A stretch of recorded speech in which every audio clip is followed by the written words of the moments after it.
ఈ ప్రభు దినాన కూడా దేవుని వాక్యం మనం ఆలోచన చేసి వాక్యం విషయంలో క్రీస్తు ప్రభు సారూప్యం విషయంలో మనం ఎదగటానికి ప్రయాసపడదాం. చెప్పేటటువంటి సంగతులు దయచేసి నాకు కాదు అని ప్రతి ఒక్కరము కూడా భావించుకోకూడదు. నాకు కాదు ఇతరులకు అనే భావన మనకు ఎప్పుడైతే కలుగుతుందో మనం ఎప్పటికీ జీవితాలు మార్చుకోం. ప్రతి ఒక్క సందేశాన్ని కూడా ఆ సందేశంలో ఉన్నటువంటి సంగతులు ఏదో ఒక మూలన నా ప్రవర్తనను సహితము సవరించడానికి ఆధారపడి ఉన్నాయేమో అని గుర్తుపెట్టుకోవాలి. అందువల్ల ఈరోజు మనము హెబ్రీలకు రాసినటువంటి పత్రికలోంచి ఒక సంగతి మనం ఆలోచించేద్దాం. హెబ్రీలకు రాసినటువంటి పత్రిక 10వ అధ్యాయము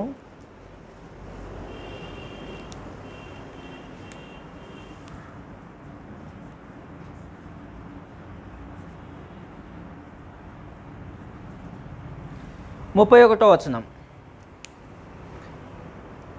హెబ్రీలకు రాసినటువంటి పత్రిక 10వ అధ్యాయం 31వ వచనంలో నుంచి, జీవము గల దేవుని చేతిలో పడుట భయంకరము.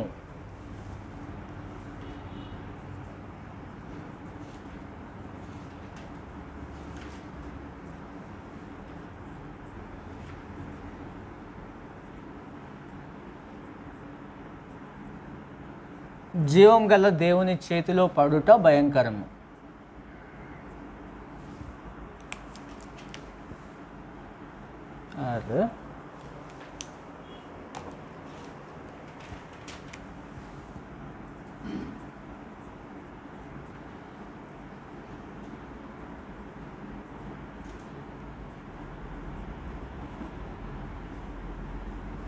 ఈ వచనాన్ని మనం ఆలోచించేద్దాం.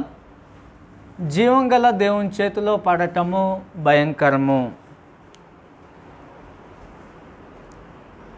ఈ వచనము ఈ 10వ అధ్యాయము 26వ వచనం నుంచి 31వ వచనం వరకు ఆధారపడిన భాగము.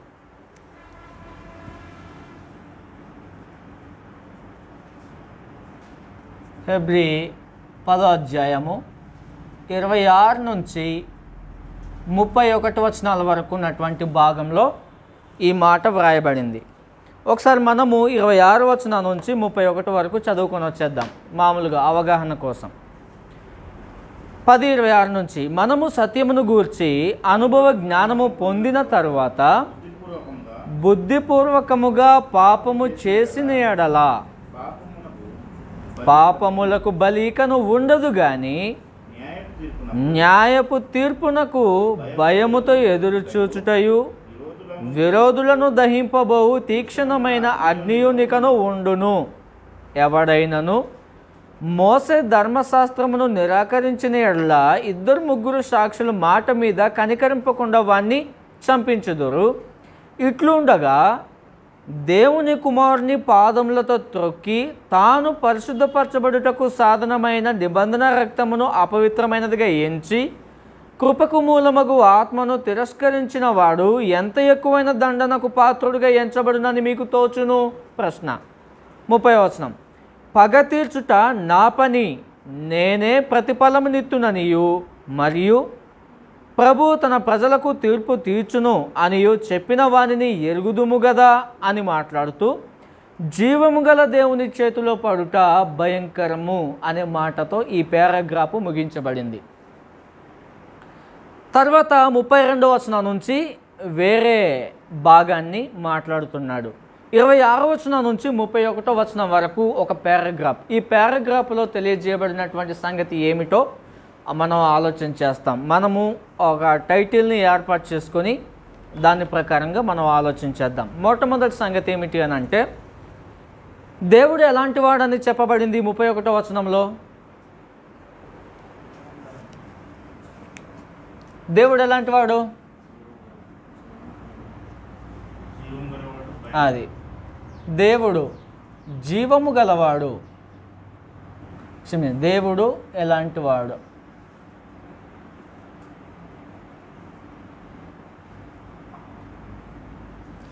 ఈ వచనంలో దేవుడు ఎలాంటి వాడో వివరించబడింది. 31వ వచనంలో ఎలాంటి వాడనంట?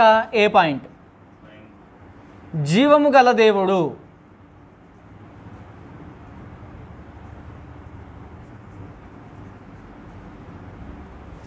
లోకంలో పూజించబడే, ఆరాధించబడే రాయి, చెట్టు, మొద్దు, పుట్ట, విగ్రహములు జీవము లేని వాటితో సంబంధించిన వాడు కాదు. ఎలాంటి వాడనంటే మనకి జీవాన్ని దయచేసిన దేవుడు, జీవం కలిగిన వాడు. ఒక తల్లి ఒక బిడ్డను కనాలనంటే చచ్చిపోయిన తల్లి ఇంకొక బిడ్డను ప్రాణం పోయలేదు. ప్రాణమున్న తల్లే ఇంకొక బిడ్డకు ప్రాణం పోస్తుంది. ప్రాణం లేని, జీవము లేని విగ్రహములు మానవ జాతిని సంరక్షించలేవు, పోషించలేవు, కాపాడలేవు. జీవం కలిగిన వాడైతే పోషించగలడు, కాపాడగలడు. అందువల్ల దేవుడు ఎలాంటి వాడని తెలియజేయబడింది అంటే ఈ వచనంలో జీవం గల దేవుడు అని తెలియజేయబడింది. తెస్సలోనీయులకు రాసిన మొదటి పత్రిక 1వ తెస్స దేవుడు ఎలాంటి వాడో అక్కడ కూడా వివరించబడింది. 1వ అధ్యాయము 9-10 వచనాల్లో దేవుడు ఎలాంటి వాడనంటే అక్కడ కూడా వివరించబడింది.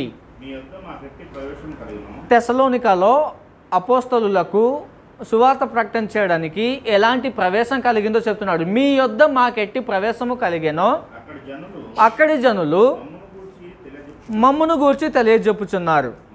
మరియు ఎందుకంటే అవి జీవం లేనివి కాబట్టి, నిర్జీవమైనవి కాబట్టి మీరు విగ్రహములను విడిచిపెట్టి జీవం గలవాడును సత్యవంతుడునగు దేవునికి దాసులగుటకు చాలండి. అందువలన విగ్రహములు జీవం కలిగినవి కావు. వాటిని విడిచిపెట్టి జీవం గలవాడును సత్యవంతుడునగు దేవుని వైపు ఏం చేయాలని చెప్పాడు? తిరగాలి అని చెప్పాడు. అందువలన మానవ జాతి విగ్రహాలను విడిచిపెట్టి జీవం గల దేవుని వైపు ఏం చేయబడాలి? తిరగాల్సిన అవసరం ఉంది. ఆయన వైపు తిరగాలి. మరొక మాట, దేవుడు ఎలాంటి వాడో తెలియజేయబడతా ఉంటుంది. హెబ్రీలకు రాసినటువంటి పత్రిక 3వ అధ్యాయము, హెబ్రీలకు రాసినటువంటి పత్రికలోనే మళ్ళా అలాంటి మాట మనకు కనిపిస్తూ ఉంటుంది. హెబ్రీ 3:12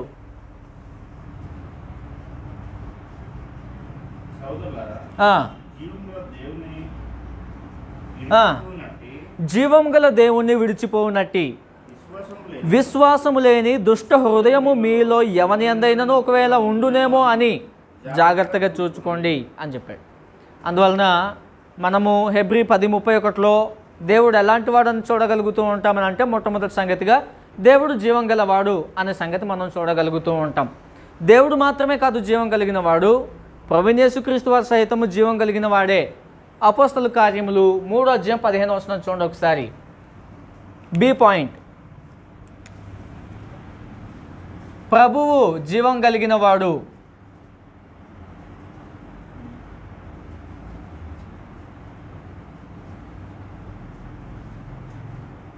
అపోస్తల కార్యములు 3వ అధ్యాయం 15వ వచనం.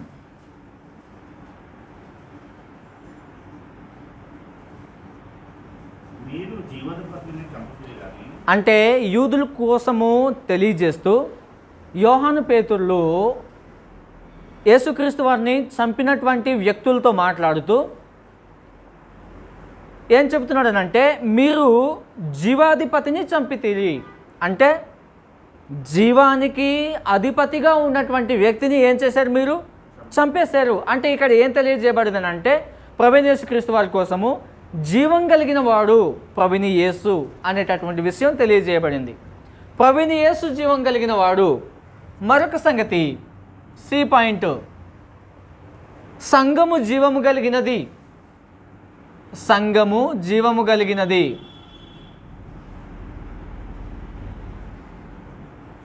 జీవము గలది.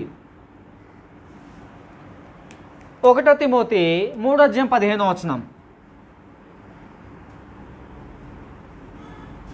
1 తిమోతి 3వ అధ్యాయము 15వ వచనంలో సంఘము జీవము కలిగినది అని చెప్పాడు. పరలోకమందున దేవుడు జీవం కలిగిన వాడు, ప్రభుని యేసు జీవం కలిగిన వాడు, సంఘము జీవము కలిగినది. సంఘము పరిశుద్ధ గుంపు, ఆ సంఘము జీవం కలిగినది. చదువుతాం. అయినను అది కాదు, అయినను నేను ఆలస్యం చేసిన ఎడల అని ఉంటుంది. 1 తిమోతి 3:15. అయినను నేను ఆలస్యం చేసిన ఎడల దేవుని మందిరంలో, అదనమాట సంగతి. అందువలన సంఘము ఎలాంటిది అని అంటే జీవము కలిగినది అని చెప్పాడు. సంఘం అని అంటే బిల్డింగ్ కాదు. సంఘము అని అంటే బాప్తిస్మం ద్వారా చేర్చబడినటువంటి సమూహము, గుంపు ఏదైతే ఉన్నదో వారు సంఘము. పరిశుద్ధ సమూహము, ప్రత్యేకమైన జనము, వారు సంఘము. ఆ సంఘము ఎలాంటిది అని అంటే జీవం కలిగినది అని చెప్పేశాడు పరిశుద్ధాత్ముడు. జీవం కలిగిన సంఘము జీవాన్ని ఎలా పొందుకున్నది? ఎలా పొందుకున్నదంటే యేసుక్రీస్తు వారి మరణం వలన, బాప్తిస్మం అనే కార్యక్రమం వలన నీటిలో పాత జీవితాన్ని పాతిపెట్టేసి నూతనంగా జన్మించడం వలన ఆ బాప్తిస్మం అనే కార్యక్రమంలో సంఘంలో చేర్చబడేటటువంటి ప్రతి ఒక్కరు కూడా, చేర్చబడిన ప్రతి ఒక్కరు కూడా ఏం పొందుకున్నారనంటే బాప్తిస్మంలో జీవం పొందుకున్నారు. ఆత్మ సంబంధంగా పాపం చేసి, అపరాధం చేసి చచ్చిపోయిన మనుషులు బాప్తిస్మం అనే కార్యక్రమం ద్వారా ఏం పొందుకున్నారనంటే జీవం పొందుకున్నారు.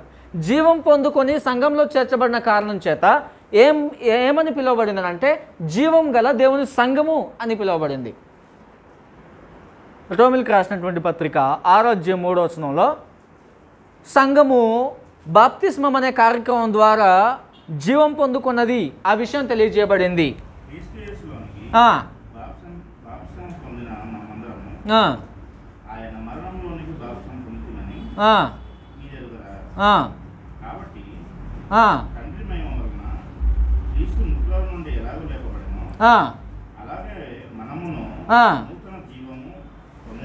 నూతన జీవం పొందిన వారమై నడుచుకున్నట్లు, అది బాప్తిస్మము వలన మరణములో పాలు పొందుటకై ఆయనతో కూడా పాతి పెట్టబడితిమి అన్నాడు. అందువలన బాప్తిస్మం అనే కార్యక్రమం ద్వారా ప్రతి మనుషుడు కూడా ఆత్మ సంబంధంగా ఏం చేయబడుతున్నాడు అని అంటే బ్రతికించబడుతున్నాడు, జీవం పొందుకుంటున్నాడు. పరలోకమందున దేవుడు జీవం కలిగిన వాడు, ప్రభువైన యేసు జీవం కలిగిన వాడు, ప్రభువైన యేసు క్రీస్తు వారు సంబంధులైనటువంటి క్రైస్తవులు వారు జీవం కలిగిన వారు. వాళ్ళు జీవం కలిగి ఉండటానికి వాళ్ళు జీవాన్ని ఎలా పొందుకున్నారంటే బాప్తిస్మంలో వాళ్ళు నూతన జీవం పొందుకొని సంఘంలో చేర్చబడుతున్నారు.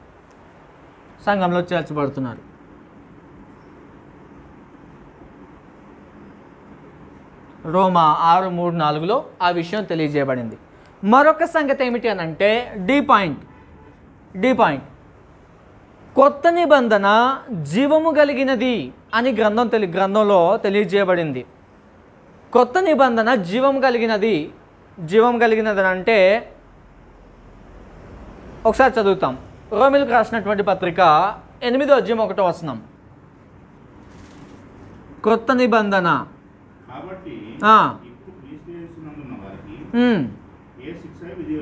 ఏ శిక్ష విధి లేదు.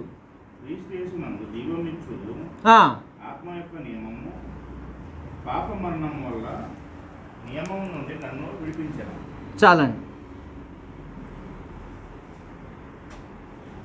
1-2 వచనాల్లో ఏం చెప్పబడిందనంటే కొత్త నిబంధనకు మరొక పేరు తెలియజేయబడింది.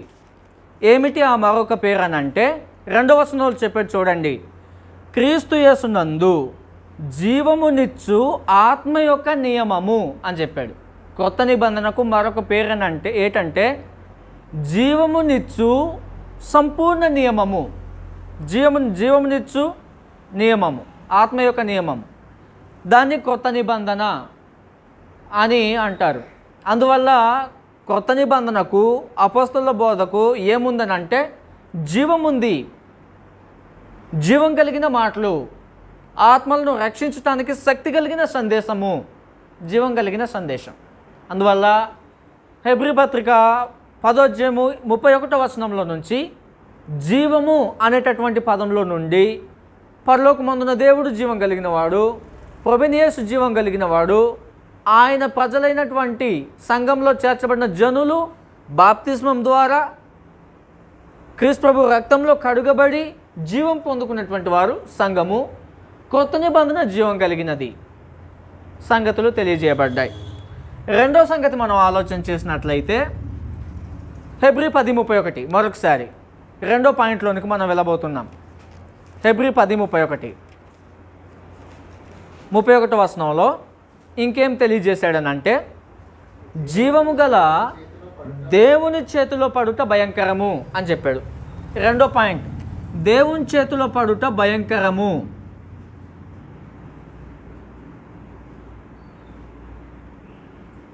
పడుట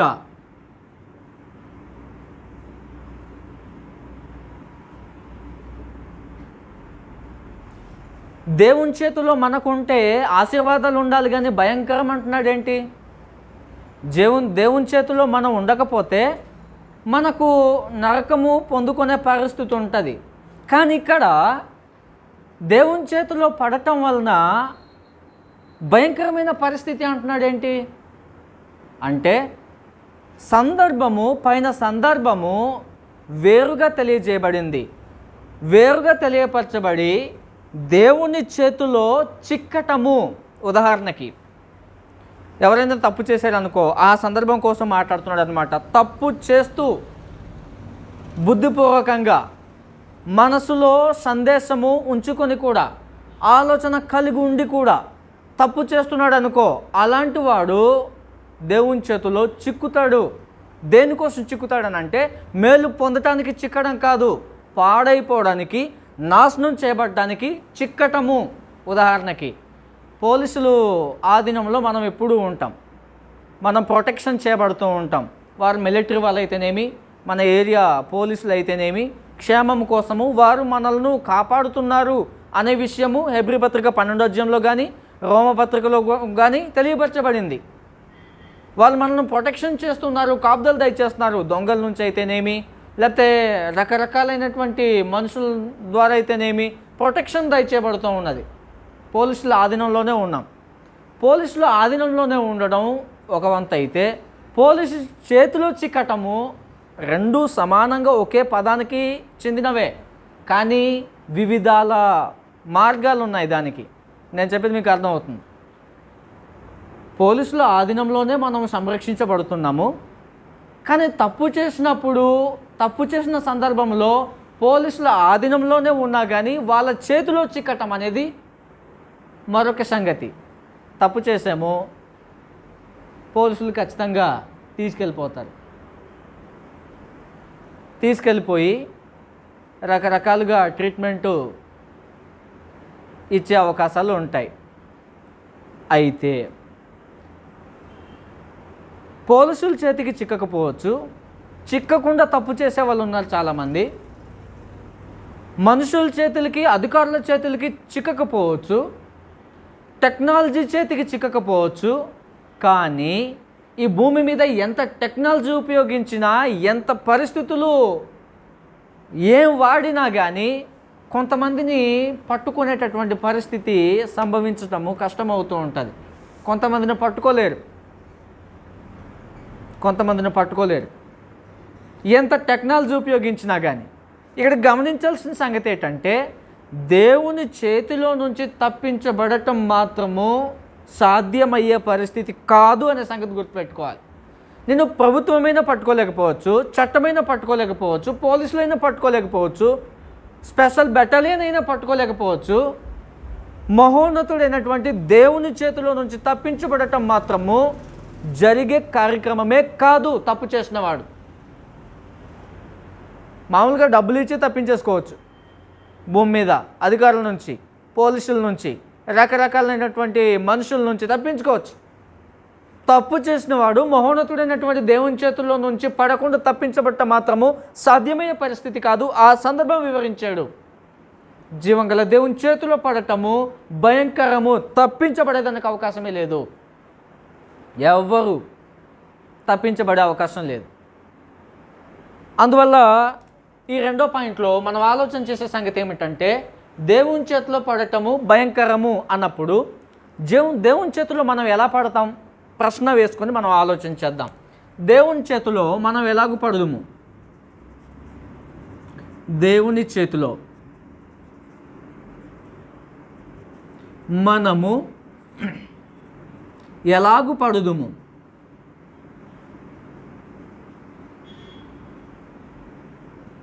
ఎలాగూ పడుదుము? ఎలా పడతాము అని అంటే చదువుదాం ఒకసారి 10వ అధ్యాయము 26వ వచనం నుంచి. 10వ అధ్యాయం 26వ వచనం నుంచి, మనము సత్యమును గూర్చి అనుభవ జ్ఞానము పొందిన తరువాత, సత్యము కోసము నీకు తెలుసు ఏది సత్య మార్గమో ఏది సత్య మార్గం కాదో సంగతులు నీకు తెలుసు, మనకు తెలుసు. ఏది సత్య మార్గమో ఏది సత్య మార్గం కాదో మనకు తెలుసు.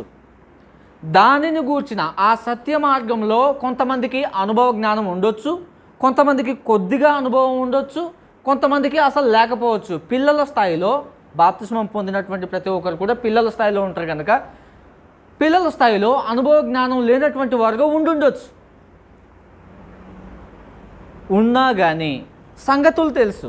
అనుభవ జ్ఞానం లేకపోయినా కానీ ఏది సత్యమో ఎలా ఉండాలో ఎలా ఉండకూడదో మినిమం ఆలోచనలు ఉంటాయి.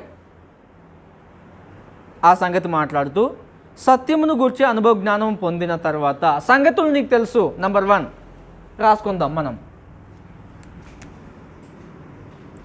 సంగతులు తెలుసు.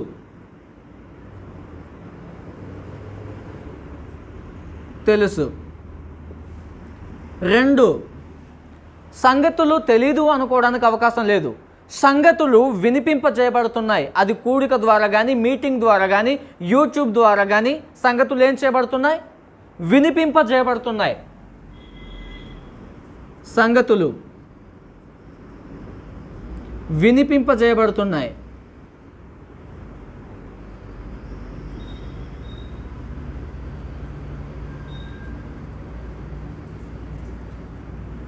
సంగతులు వినిపింపజేయబడుతున్నాయి. తర్వాత ఇది తప్పు, ఇది చేయకూడదు, ఇది వాక్య క్రమము కాదు అని మనకు తెలిసినా మనస్సాక్షి మనలను గద్దిస్తున్నా. 3వ సంగతి గుర్తుపెట్టుకోండి. మనస్సాక్షి గద్దిస్తున్నా.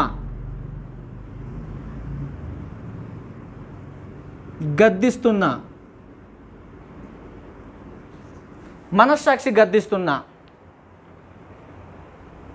వాటిని పక్కకి పెట్టేసి ఏదైతే చేయకూడదనే సంగతి నీకు తెలుసునో వింటున్నావో, మనస్సాక్షి చేయకూడదనేసి నీకు గద్దిస్తున్నా, ఆ పనినే తప్పు పనినే వాక్యాన్ని పక్కకి నెట్టేసి మనస్సాక్షి యొక్క గద్దింపును కూడా పక్కకి నెట్టేసి ఆ పనిని అనీతి, దుష్టక్రియ, చెడు క్రియ, మాదిరికరము కాని పని ఎప్పుడైతే మనం చేయటానికి సిద్ధపడతామో 4 చెడు లేదా పాపము చేయుటకు సిద్ధపడటం. ఈ 3 విషయాలు తెలియజేశాడు అక్కడ. చూద్దాం ఒకసారి 26వ వచనం. మనము సత్యము గూర్చి అనుభవ జ్ఞానం పొందిన తర్వాత, సత్యం గూర్చి నీకు తెలుసు. 1 ఎలా తెలిసింది? విన్నావు, నేర్చుకుంటున్నావు. సత్యము కోసము అనుభవ జ్ఞానము ఒక స్థాయిలో లేకపోవచ్చు, కానీ సంగతులు తెలుసు. వాక్యము కనీసం ఎంతో కొంత ఆలోచనలో లేకుండా పోదు. కారణం ఏమిటంటే అనేక సార్లు మనము సందేశమును ఇతరులకు తెలియజేసేవారమే, చెప్పని వారమైతే కాదు. జ్ఞాపశక్తి ఎంతో కొంత ఉంటుంది. పసిపిల్లలమైతే కాదు, పసిపిల్లలకు కూడా వాళ్ళకు గుర్తుంటాయి సంగతులు, మనకు ఉండవు అనే దానికైతే అవకాశం లేదు. ఏదో మతి స్థిమితము లేకపోతే మెమరీ లాస్ ఉన్నటువంటి వాళ్ళ సంగతి అయితే అది వేరే సంగతి, పక్కన పెడదాం. ఇక్కడ తెలియజేస్తున్నటువంటి సంగతి ఏంటంటే 1 సత్యం గురించి నీకు అవగాహన ఉంది, 2 నువ్వు వింటున్నావు, తర్వాత 3 మనస్సాక్షి లోపల నుంచి నువ్వు తప్పు చేస్తూ ఉంటే చేస్తున్నావు అని చెబుతుంది. వాటిని సైతం పక్కకు పెట్టేసి నువ్వు ఆ చెడుని, ఆ పాపమును, ఆ దుష్టక్రియను చేయడానికి సిద్ధపడుతున్నప్పుడు, క్రమము కాని దాన్ని, నీతి కాని దాన్ని, మంచి కాని దాన్ని చేయడానికి సిద్ధపడుతున్నప్పుడు కింద ఇంకా తెలియజేసుకుంటూ వచ్చేది చూద్దాం ఒకసారి. సత్యంను గూర్చి అనుభవ జ్ఞానం పొందిన తర్వాత బుద్ధిపూర్వకంగా పాపము చేసిన ఎడల పాపములకు బలి ఇకను ఉండదు కానీ అని చెప్పాడు. అందువల్ల నువ్వు తెలిసే సంగతులు నీకు వినబడుతున్నా కానీ నీకు తెలిసే చేస్తున్నప్పుడు దాని కొరకు ఏం చెప్పాడనంటే పాప క్షమాపణ అనేది ఉండదు అని చెప్పాడు. యోహాను రాసినటువంటి మొదటి పత్రిక 5వ అధ్యాయంలో ఏం చెప్పాడనంటే మరణకరమైన పాపము, మరణకరము కాని పాపం అని 2 చెప్పాడు. మరణకరమైన పాపం ఏమిటి, మరణకరము కాని పాపం ఏమిటి అని అంటే ఇక్కడ ఒక భాగంలోనికి వస్తుంది. నీకు తెలుసు, మనసాక్షి గద్దిస్తుంది, పక్కన నెట్టేసావు, నువ్వు చేయడానికి సాహసిస్తున్నావు అని అంటే క్షమించబడదు అనేసి ఇక్కడే చెబుతున్నాడు. ఎగ్జాంపుల్ మీకు ఒక విషయం తెలియజేస్తాను, కొన్ని ఎగ్జాంపుల్స్ మీకు చెప్తా. అదేమిటి అని అంటే యెహోషువ గ్రంథం 6వ అధ్యాయంలో ఎగ్జాంపుల్, వీటికి ఎగ్జాంపుల్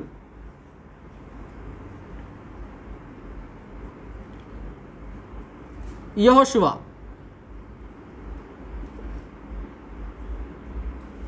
6వ అధ్యాయం ఒకసారి చూడండి.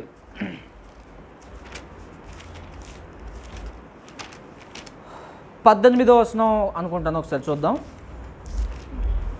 17వ వచనం చూడండి ఒకసారి. 17, 18 వచనాలు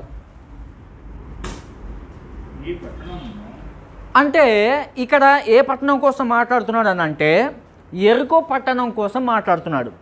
యెరికో ప్రాంతాన్ని ఇశ్రాయేలీయులు ఆ గోడలు చుట్టూ తిరిగి నాశనం చేసేసిన తర్వాత ఏం చెబుతున్నాడు అనంటే ఈ ప్రాంతము శపించబడింది కాబట్టి ఈ ప్రాంతంలో ఏ వస్తువునైనా కానీ ఏ స్థలాన్నైనా కానీ ఆశించకూడదు. శపించబడిన దాంట్లో నుంచి దేనినైనా ఆశించి దాచిపెట్టుకొని చేయకూడదని చెప్పినా తీసుకుంటే మాత్రము వాడు శపించబడతాడు, నాశనం అవుతాడు అనే సందేశము ముందుగానే తెలియజేయబడింది. సంగతులు తెలుపబడ్డాయి. ఫస్ట్ సంగతులు తెలుపబడ్డాయి, సంగతులు వినిపింపజేయబడ్డాయి. వాళ్ళకి సంగతులు తెలుసు, ఒకటి వాళ్ళకి వినిపింపజేయబడ్డాయి. మనసులో చేయకూడదు అనేటటువంటి దోషారోపణ ఉంటుంది. కానీ ఆకాన్ ఏం చేశాడంటే ఈ మూడింటిని కూడా బ్రేక్ చేశాడు, పక్కనెట్టేశాడు. జాగ్రత్త గమనించండి, చదువుతాం ఒకసారి. 17, 18 వచనాలు. ఈ పట్టణమును మీకు అప్పగించుచున్నాను, ఈ పట్టణము దీనిలోనున్నది యావత్తును యెహోవా వలన శపింపబడెను. రాహాబను వేశ్య మనము పంపిన దూతలను దాచిపెట్టెను గనుక ఆమెయు ఆ ఇంటినున్న వారందరినూ మాత్రమే బ్రతుకుదురు. 18వ వచనం. శపించబడిన దానిలో కొంచెమైనను మీరు తీసుకొనిన ఎడల మీరు శాపగ్రస్తులై ఇశ్రాయేలు పాలెమునకు శాపము తెప్పించి దాని బాధ కలుగజేయుదురు గనుక శపించబడిన దానిని మీరు ముట్టకూడదు. 19వ వచనం. వెండియు బంగారమును ఇతడి పాత్రలను ఇనుము పాత్రలను యెహోవాకు ప్రతిష్ఠితములగును, వాటిని యెహోవా ధనాగారంలో నుంచవలెను అని చెప్పాడు. సందేశము నాకు తెలియదనడానికి అవకాశం లేదు ఆకానుకి. జాగ్రత్త గుర్తుపెట్టుకోండి, ఆకాను నాకు సందేశం తెలియదనడానికి అవకాశం లేదు. ముందుగానే చెప్పబడిందా లేదా? ముందుగానే సంగతులు తెలుసు ఆకానుకి. 2 సంగతులు ఎలా తెలుసు? వినిపింపజేయబడ్డాయి. అప్పుడు మనస్సాక్షి ఏం చెప్తుందని అంటే చెయ్యొద్దు అని చెప్పారు, చేయకూడదు, తప్పు అని మనస్సాక్షి గద్దిస్తుంది. ఈ మూడింటిని కూడా బ్రేక్ చేసి చెడు, పాపము చేయకూడదని చెప్పిన దాన్ని చేయడానికి తెగిస్తే ఏం జరిగిందనంటే దయా దాక్షిణ్యాలు లేకుండగా పిల్లలను, ఎడ్లను, వాళ్ళు కలిగినటువంటి ఆస్తి అంతటినీ ఆకోర్ లోయలోనికి తీసుకెళ్ళి రాళ్లతో కొట్టి చంపేసి ధర్మశాస్త్రం అనుసరించి దేవుని యొక్క సందేశాన్ని అతిక్రమించినప్పుడు దయా దాక్షిణ్యం లేకుండగా వారిని శిక్షించే కార్యక్రమం ఉంది. ఆ ధర్మశాస్త్రం కంటే శ్రేష్టమైనదిగా ప్రవేశపెట్టబడినటువంటి కొత్త నిబంధనలో ఎలా వదిలిపెడతాడు? ఆ విషయాలు చెప్పుకుంటూ వచ్చాడు అక్కడ. అందువలన దేవుని చేతిలో పడటము అని అంటే ఎలా అనంటే సంగతులు నీకు తెలుసు, విన్నావు, మనస్సాక్షి గద్దిస్తుంది, లోబడలేదు. ఎవరి చేతిలో పడతావు? దేవుని చేతిలో పడతావు. ఎలా పడతావు? భయంకరంగా పడతావు. భయంకరంగా చనిపోయారా? చనిపోయారు. చూద్దాం ఒకసారి 7వ అధ్యాయం.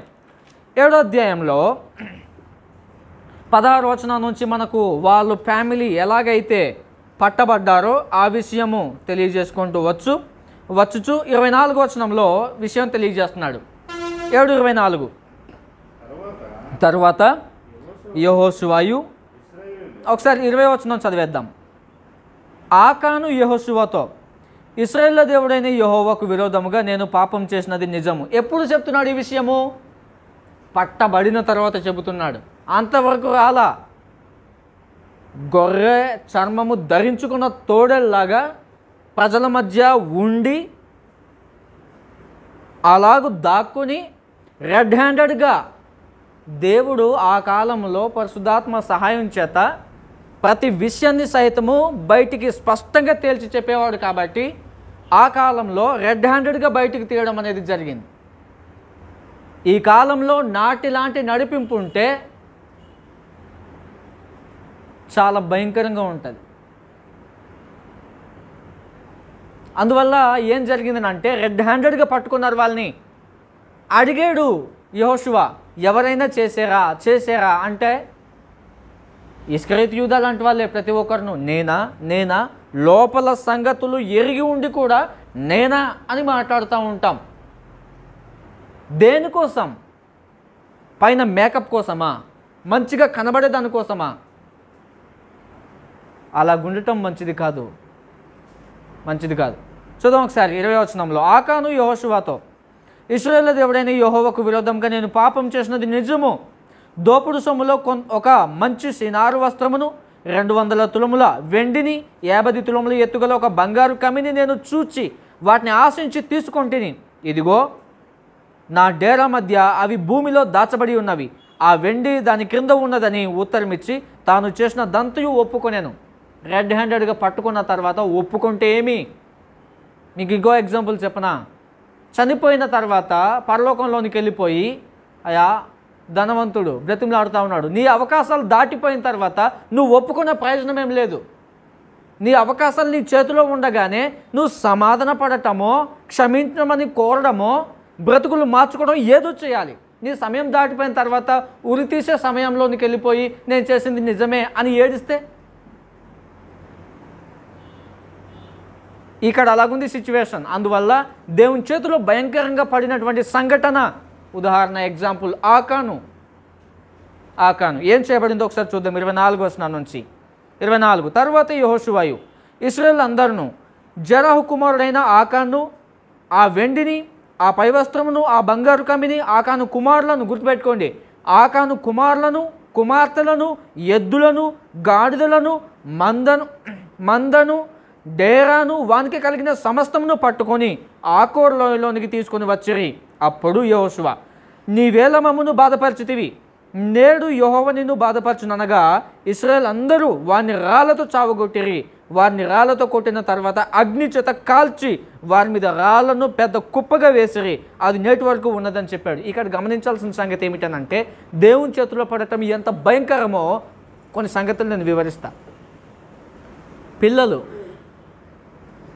గుర్తుపెట్టుకోండి, ఆలోచన చేయండి. పిల్లలు గొడ్లు మేకలు చచ్చిపోతున్నాయనంటే జంతువులు సాధారణంగా తింటాం కాబట్టి అంతలాగా బాధ ఉంటుందో ఉండదో నాకు తెలియదు. చిన్న పిల్లలు, భార్య, వాళ్ళ మందలు, డేరా అంత ఒక చోట. ఇప్పుడు ఉదాహరణకి మన కళ్ళ ముందు తీసుకొచ్చేద్దాం. ఉదాహరణకి మనమందరం ఇశ్రాయేలు అనుకుందాం. ఎవరైతే తప్పు చేశారో ఆ ఫ్యామిలీని అక్కడ పెట్టి రాళ్లతో చిదగొట్టేసి కుప్పగెట్టేసి కాల్చేస్తే ఆ సంఘటన మన మైండ్కి ఎలా ఉంటుంది? ఎంత భయంకరమో ఒకసారి ఆలోచించండి. తాత్కాలికంగా ఇచ్చిన ధర్మశాస్త్రంలోనే ఇంత ఖండితమైన చర్యలు ఉంటే కొత్త నిబంధనకు భయపడిన అవసరం లేదా? అందువల్ల జీవమునిచ్చు సంపూర్ణ నియమము, ఆత్మ యొక్క నియమము, క్రొత్త నిబంధన. భయపడక్కర్లేదా? సంగతులు ఉపదేశించబడ్డాయి, సంగతులు నీకు తెలుసు, మనస్సాక్షి లోపల నుంచి గద్దిస్తుంది, త్రోసిపుచ్చావు, క్షమించబడుదువా? క్షమాపణ లేదు, అనుభవించాల్సిందే. నీ అవకాశాలు అన్నీ దాటిపోయాయి, అనుభవించాల్సిందే. ఒక రోజున అగ్నిలో పడిపోయిన తర్వాత నేను ఇలా ఉంటే బాగును, అలా ఉంటే బాగును, రకరకాలు నేను చెప్పుకున్నాను, కప్పెట్టుకున్నాను అని అక్కడికి వెళ్ళి ఏడ్చినా లాభం లేదు. ఇక్కడే నీ ఏడుపులు, ఆలోచనలు పెట్టాల్సిన అవసరం ఉంది.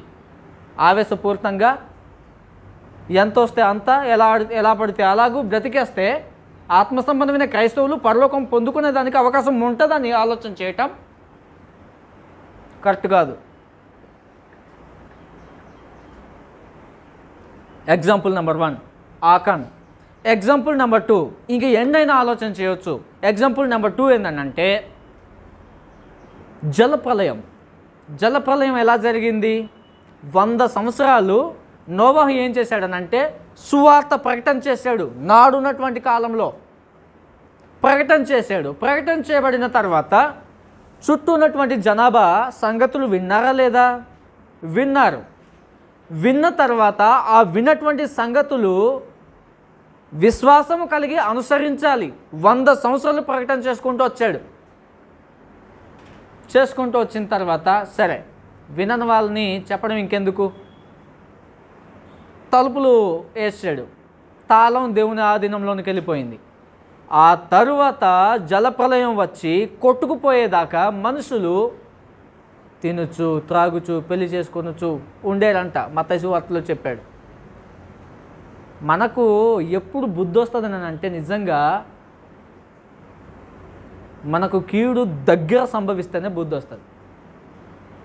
తప్పిపోయిన కుమారుడికి ఎప్పుడు బుద్ధి వచ్చిందని అంటే మొత్తం కోల్పోయిన తర్వాత బుద్ధి వచ్చింది. ధనవంతుడికి ఎప్పుడు బుద్ధి వచ్చిందని అంటే అక్కడికి వెళ్ళిపోయిన తర్వాత బుద్ధి వచ్చింది. ఏసావుకి ఎప్పుడు బుద్ధి వచ్చిందని అంటే తన దగ్గర నుంచి జ్యేష్ఠత్వం పోయిన తర్వాత బుద్ధి వచ్చింది. నీ సమయం దాటిపోయిన తర్వాత బుద్ధి వచ్చిన ఏం లాభం? బుద్ధి ఎప్పుడు రావాలని అంటే ఉగ్రత నుంచి తప్పించబడటానికి బుద్ధి నేర్చుకోవాలని బాప్తిస్మం యోహాను ముందే బోధించాడు. బుద్ధి నేర్చుకొని బుద్ధిగల కన్యకల వల్ల ఉండమని ఉపమానంలో ప్రభువైన యేసుక్రీస్తు వారి సమాచారం తెలియజేశాడు. ఉండాల్సిన అవసరం ఉంది, జాగ్రత్తలు.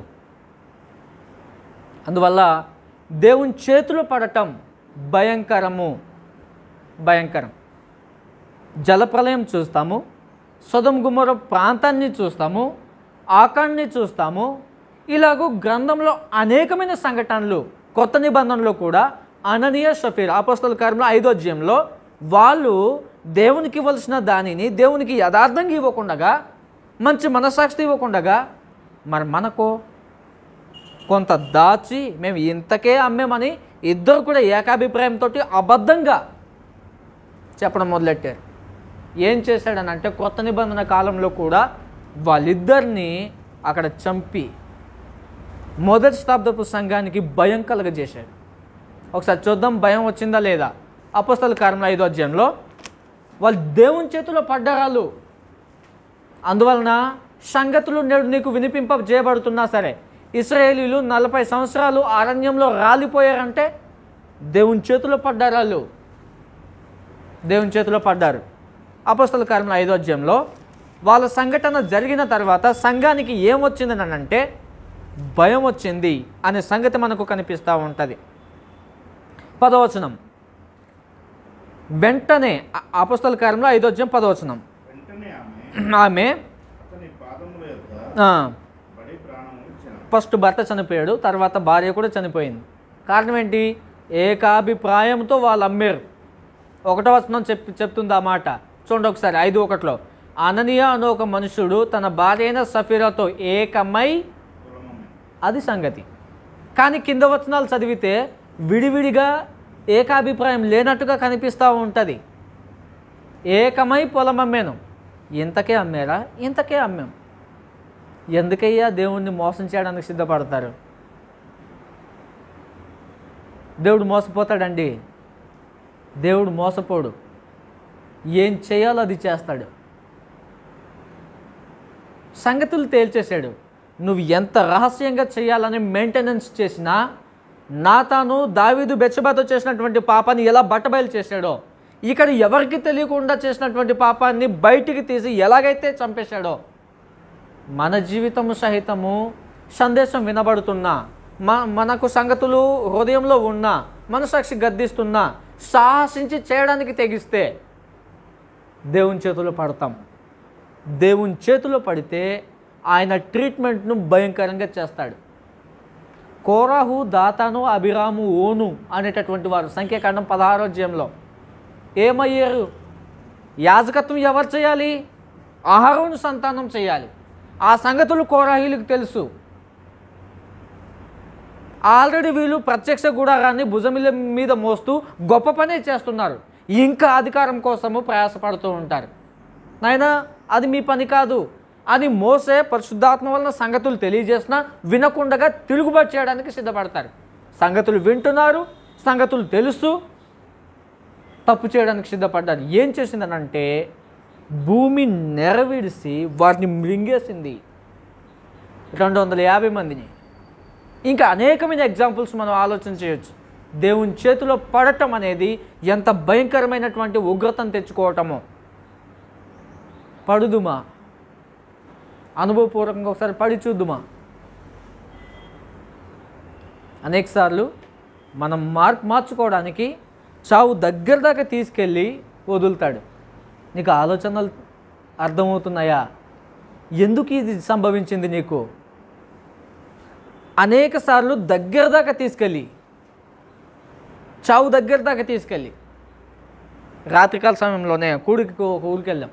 అతను అంటున్నాడు, సత్యం కూర్చున్నటువంటి సంగతులు అతనికి అంతా తెలుసు. అంతా తెలిసినప్పుడు, సార్ నేను మొన్న బైక్ అలాగా వెళ్తూ ఉంటే ఒకడు వచ్చేసి గుద్దేపోయి నా వెనకాల ఉన్నటువంటి వాడిని గుద్దేశాడు, నేను ఎలాగో తప్పించుకున్నాను, చావు దగ్గరికి వెళ్ళి వచ్చాను అన్నాడు. అంతవరకు మాత్రం కాకుండా ఆల్రెడీ గ్యాస్ట్రిక్ ప్రాబ్లంతో గొంతు మొత్తం కురుపులు అయిపోయి చాలా తిండి లేకుండా చాలా ఒక 2-3-4 నెలల దాకా అయిపోతున్నాడు ఆ మనిషి. అది మాత్రం కాకుండా అతనితో పాటు జరిగిన యాక్సిడెంట్లో ముందున్న అతను చచ్చిపోయాడు. చావుకి దగ్గరలో అనేక సార్లు జరుగుతూ ఉంటాయి అతనికి. ఇవన్నీ ఆలోచన చేస్తూ నీకేం అవగాహన వస్తుంది అని అడిగాను. నా మార్పు కోసమే అని చెప్పి. అంత దగ్గర దాకా తీసుకెళ్తున్నావు, నువ్వు సత్యమైన మార్గంలో రాకపోతే హఠాత్తుగా పోయావనుకో, ఏటి పరిస్థితి? అందువల్ల ఈ భూమి మీద మన బ్రతుకులో అతిశయించవలసిన, గర్వించవలసినటువంటి అవసరం ఉండకూడదు. విడిచిపెట్టేశాను. ఎగ్జాంపుల్స్ అనేకములు ఉన్నాయి, నేను జ్ఞాపకం చేశాను, వచనాలు ఏం తీయకుండా జ్ఞాపకం చేశాను. ఇప్పుడు ఆ 10వ అధ్యాయంలో నుంచి కింద చదువుకొని వద్దాం. ఇప్పుడు ఒకసారి 10వ అధ్యాయంలో ఆ విషయాలు పారాగ్రాఫ్ మనం అవగాహన చేసుకుంటూ వచ్చి ఆ పారాగ్రాఫ్ను మనం ముగించుకొని సందేశాన్ని మనం ముగించుకోవడానికి ప్రయత్నం చేద్దాం. 10వ అధ్యాయము 26వ వచనం నుంచి ఏం చెప్తున్నాడో సంగతులు ఆలోచన చేయండి. మనము సత్యమును గూర్చి అనుభవ జ్ఞానం పొందిన తర్వాత బుద్ధిపూర్వకంగా పాపం చేసిన యెడల పాపములకు బలి ఇకను ఉండదు గాని న్యాయపు తీర్పునకు భయముతో ఎదురు చూచుటయు విరోధులను దహింపబోవు తీక్ష్ణమైన అగ్నియునికను నుండును. పాత నిబంధన కాలంలో తీర్పు తీర్చబడ్డారు. జలప్రలయ సందర్భం కూడా తీర్పు తీర్చబడ్డారు అనే సంగతి చెప్పాడు. సొదొమ గొమొర్రా ప్రాంతము, ఆకాను, ఇశ్రాయేలు ప్రజలు తీర్పు తీర్చబడ్డారు అనే సంగతులు చెప్పాడు. తీర్పులో 2 రకాలు. ఒకటి, చేసిన తప్పుకి ఇక్కడ శిక్ష విధించటం, అదొక తీర్పు. 2, ఆత్మ సంబంధంగా పరలోకమందున్న దేవుడు అక్కడ. అందువలన దేవునితో ప్రమాదం లేటంటే 2 కూడా. ఒకటి, ఎక్కడైనా నువ్వు నాశనం అయిపోవచ్చు. 2, అక్కడి నుంచి మరి తప్పించుకోలేం. దానికోసం కూడా మాట్లాడాడు ఇక్కడ. చూడండి ఒకసారి 27వ వచనం. న్యాయపు తీర్పునకు భయముతో ఎదురు చూచుటయు విరోధులను దహింపబోవు తీక్ష్ణమైన అగ్నియునికను నుండును. నువ్వు బుద్ధిపూర్వకంగా పాపం చేస్తే దానికోసం నువ్వు వెయిటింగ్ చేయాల్సిందే కానీ నీకు క్షమాపణ లేదని చెప్పాడు. అందువలన ఏం చేయాలి, ఎలా ఉండాలి? 28వ వచనం. అలాగూ తెలియజేస్తూ బుద్ధిపూర్వకంగా తప్పు చేస్తే నువ్వు తప్పించబడేదానికి అవకాశం లేదు అని చెప్పిన తర్వాత ఎగ్జాంపుల్స్ 2 చెప్పాడు. పాత నిబంధనలోనే ఎవడైనా 2-3 సాక్షుల మాట మీదట కనికరము, జాలి, దయ లేకుండా అయిపోయారు. 28వ వచనం చూడండి ఒకసారి. ఎవడైనాను మోసే ధర్మశాస్త్రమును నిరాకరించిన ఎడల ధర్మశాస్త్రాన్ని. విశ్రాంతి దినాన్ని ఒకడు మీరేసి కట్టలు ఏరుకోవడానికి వెళ్ళాడంట. ఏం చేశారు? రాళ్ళతో కొట్టి చంపేశారు. అనేక సంఘటనలు ఉన్నాయి. వ్యభిచారంలో పట్టబడ్డారు, ఇద్దరిని చంపేయాలి. ధర్మశాస్త్రాన్ని నిరాకరిస్తే ఏం చెప్పాడంటే, ఎవడైనాను మోసే ధర్మశాస్త్రంను నిరాకరించిన ఎడల 2-3 సాక్షుల మాట మీద జాగ్రత్త గుర్తుపెట్టుకోండి. కనికరింపకుండా, యోషువ గ్రంథం 6వ అధ్యాయం, కనికరం చూపించారా? పిల్లలని, ఆస్తని, భార్య అని, కుటుంబం అని కనికరం చూపించబడిందా? లేదు. కనికరింపకుండా వాణ్ణి చంపించుదురు. ఇలాగుండగా, కంటిన్యూషన్, ఇట్లుండగా దేవుని కుమారుని పాదములతో త్రొక్కి, ఈ పదాలు గుర్తుపెట్టుకోండి, దేవుని కుమారుని పాదములతో త్రొక్కి అంటే అర్థం ఏంటి? దేవుని కుమారుని పాదములతో తొక్కడం అని అంటే, మీకు ఒక ఎగ్జాంపుల్ చెప్తా. పందుల ముందు ఏమయ్యొద్దని చెప్పాడు? ముత్యాలు వేయొద్దని చెప్పాడు. పందులు అంటే ఏంటి? నిజమైన పందులా? అక్కడ శాస్త్రులు, పరిసయ్యులు ఉన్నారు, వాక్యం అంగీకరించిన వాళ్ళు ఉన్నారు, ప్రభు సందేశాన్ని వినని వాళ్ళు ఉన్నారు. వాళ్ళను ఉద్దేశించి చెబుతూ పందుల ముందు ముత్యాలు వేయొద్దు. ముత్యాలు అంటే ఏంటి? సందేశం, వాక్యము. ఈ వాక్యాన్ని ఎవరి ముందయ్యొద్దని చెప్పాడు? పందుల ముందయ్యొద్దు. వాక్యాన్ని అంగీకరించిన వాళ్ళ ముందయ్యొద్దని చెప్పాడు. ఎందుకు వేయొద్దు? వాళ్ళు త్రొక్కి, దేన్ని త్రొక్కేసి? ఆ ముత్యాలని త్రొక్కేసి అవతలికి వెళ్ళిపోతాయి. అవి తొక్కడం అంటే అర్థం ఏంటి? ఇప్పుడు సందేశాన్ని అవలంబించకుండా చెప్పాడు కదా, మనం ఇలాగ వెళ్తాం అంతే. అదే వచ్చి చెప్పాడు, వెళ్ళిపోయాడు, అయిపోయింది, వెళ్ళి కూర్చుందాం, నాది నేను, ఆడు బాధ చెప్పేసి వెళ్ళిపోయాడు, నాది నేను. పందులు అన్నాడు. యేసుక్రీస్తు వారిని తొక్కడం అని అంటే ఆయన ఉపదేశాన్ని, ఆయన సందేశాన్ని ప్రక్కన నెట్టేసి నీ ఇష్టానుసారంగా నువ్వు బ్రతికితే ఆయనను పాదములతో త్రొక్కి, చదువుతాం, ఆయనను పాదములతో త్రొక్కి. రెండో సంగతి, తాను పరిశుద్ధపరచబడుటకు సాధనమైన నిబంధన రక్తమును అపవిత్రమైనదిగా ఎంచి, బాప్తిస్మం పొందేంలే, అంత నీతిగా ఎవడు బ్రతుకుతాడు? ఇలా నడుచుకుంటూ వెళ్తే సీమని తొక్కనవాడు ఉన్నాడా? అది పాపమే అని నాకు అన్నవాళ్ళు కూడా ఉన్నారు. ఎవరు ఉండగలుగుతారు? చేయటం, చెప్పింది నార్మల్గా తీసేసుకొని వాళ్ళు అలాగే చెప్తారు, మన పని మనమే. నలుగురితో నారాయణ, యథా రాజా తదా ప్రజ.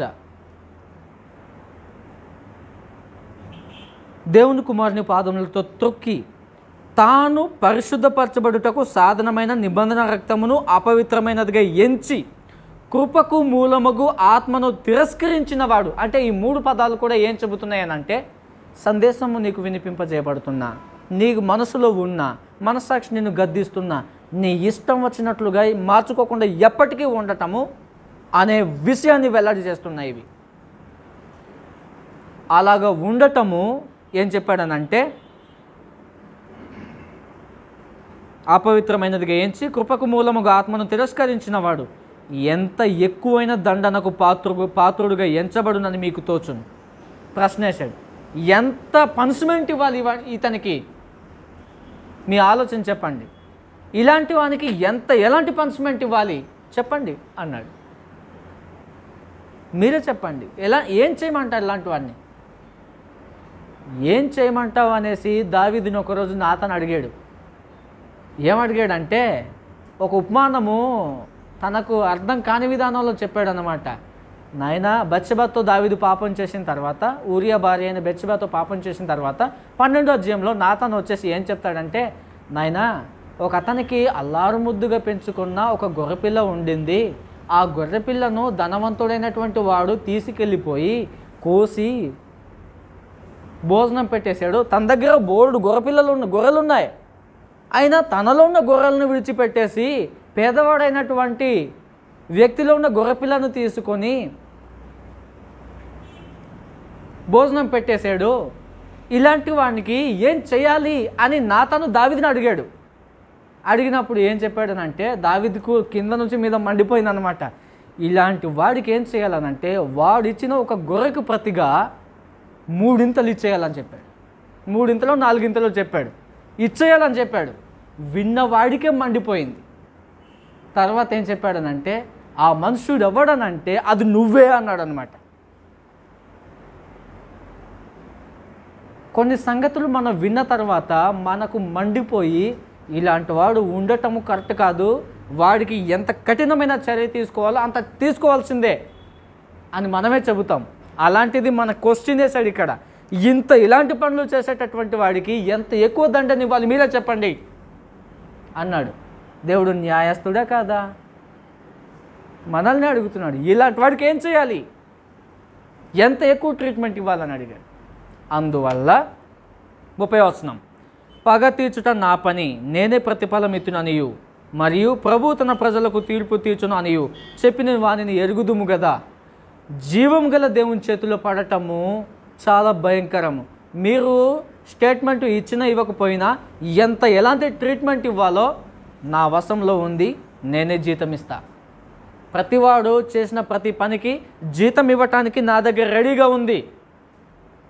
ప్రకటన గ్రంథంలో చెప్పాడు, వాని క్రియల చొప్పున జీతం నేను ఇస్తాను అని చెప్పాడు.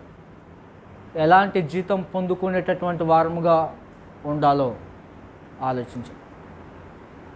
అందువల్ల మనం ఏడ్చిన, తగ్గించుకున్న, మనుషులకు అసహ్యంగా కనబడిన, హింసించబడిన ఓర్చుకొని నమ్మకంగా బ్రతకాల్సిన అవసరం ఉంది. అందువలన ఈ పారాగ్రాఫ్లో చాలా భయంకరమైన సంగతులు తెలియజేయబడ్డాయి. ఆయన చేతులు పట్టడం భయంకరం. అలాగూ మనం పడేటటువంటి పరిస్థితి తెచ్చుకోకూడదని నిర్దోషంగా దిద్దుకుంటూ, తగ్గించుకుంటూ, ఓర్పు సహనం కలిగి మరణం వరకు కూడా నమ్మకంగా బ్రతకాలని మీకు అందరికీ తెలియజేస్తూ, శ్రద్ధగా ఓపికతో విన్న మీ అందరికీ మరొకసారి వందనాలు తెలియజేస్తున్నాను. వందనాలు.